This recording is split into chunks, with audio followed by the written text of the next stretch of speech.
Çarşamba günü ötküzilgen 7 davlat guruhi tashqi ishlar ministrlari yig'inidan keyin bayonot e'lon qilgan Amerika tashqi ishlar ministri Mike Pompeo Xitoyda hukumat beshida turayotgan Kommunist partiyaning dunyoni yangi tipli koronavirusning tarqalishining oldini oladigan uchurlardan mahrum qilganligini aytdi.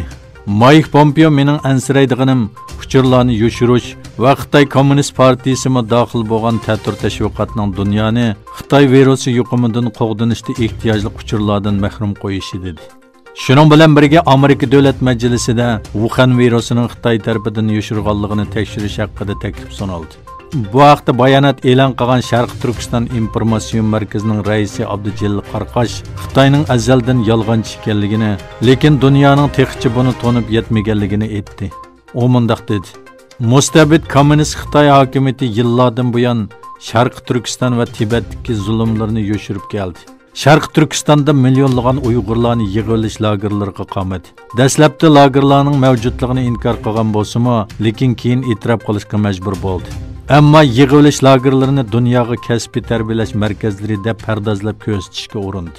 U yana Xitoyning yolg'onchiligi va ta'tir tashviqotiga qaramasdan haqiqatlarning bir-birlab o'ttirg'i chiqqanligini ta'kidlab mundoq dedi. Bir necha kun burun Kucha noyilik 4-o'rta maktabning o'qituvchisi Muhammad Tursunning 11 oy yig'ilish lageriga tutilgandan keyin qamoq jazosiga hukm qilinganligi oshkorlandi. Tünügün bo'lsa dаңlıq Uyg'ur naqshchi Rashida Davudning 15 yillik qamoq jazosiga hukm qilinganligi o'ttirg'i chiqdi. Wuhan virusida haqiqiy aholini yoshirib, bu virusning dunyoga ofat bo'lishiga sabab bo'lgan Xitoy amdilikda yana dunyoni aldashni davomlashtirmoqda. Biz dunyoni Xitoyning haqiqiy yuzini to'nib yetishga va uningdan ogoh bo'lishga chaqiramiz.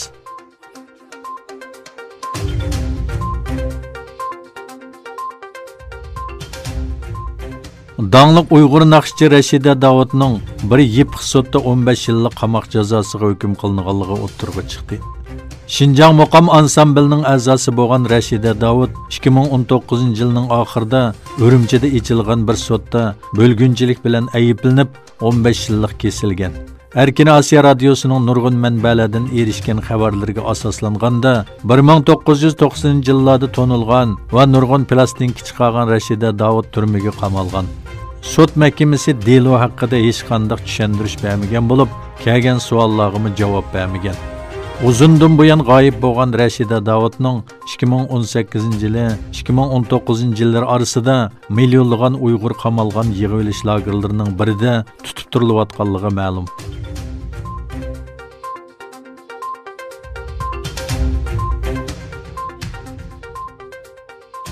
Xitoy virusining har qaysi davlat va rayonlardagi tarqalish ahvoli haqida mos qadamda ma'lumot berib kelayotgan World Meter torining uchuriga asoslanganda dunyo miqyosida Xitoy virusi sababli hayotidan ayrilganlar soni 204.949 bo'lib, yuqumlanguvchi soni 452.156 bo'lgan.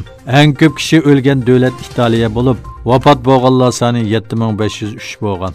İkinci o'rinda turadigan Ispaniyada bo'lsa o'lganlar soni 3434 ga yetgan. Xitoy bo'lsa hozirgacha 3281 kishining o'lganligini e'lon qildi. Eronda o'lganlar soni 2077 bo'lib, 4-o'rinda turgan. Fransiyada bo'lsa o'lganlar soni 1100 ga yetib, 5-o'ringa tizilgan. Xitoyning Wuhan shahrida o'ttirg'i chiqqan yangi tipli Xitoy virusi shu topda dunyo miqyosida 200 davlat va rayonga tarqaldi.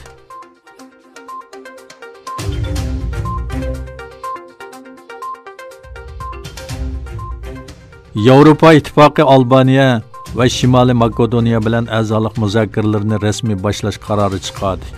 Yevropa İttifaqı kengashi e'lon qilingan uqtirishda ikki davlatning Yevropa islohotlarini ijro qilish jihatda tirishchanlik ko'rsatganligi ta'kidlanib, erishgan ilgirlashlarni nazarda tutganda Yevropa İttifaqı a'zolari Albaniya bilan Shimoliy Makedoniya a'zolik muzokaralarini boshlashni qaror qildi deyildi.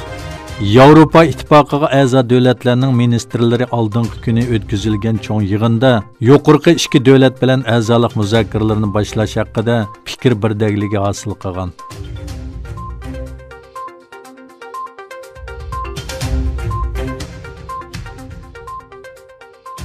Rossiya Mudofaa ministrligi bir Su-27 tipli urush aeroplanining Qora dengizga tushib ketganligini bildirdi. Ministerlik e'lon qilgan bayonotda Shu yer vaqti soat 20dan 11da Su-27 tipli aeroplanning Qrim sahilidan 50 kilometr yiroqlikdagi Qora dengiz osmonida radardan g'oyib bo'lganligi va 1 minutdan keyin jiddiy ahvol signali topshirib olganligi bildirildi. Bayonotda yana Janubiy harbiy rayondan tik uchar urush aeroplanlari va paraxotlarning qutqizishga avatilganligi, aeroplanning dengizga tushib ketganligi, lekin ushquvchini izlash xizmatining avariya sababli to'salg'iga uchirganligi aytilgan.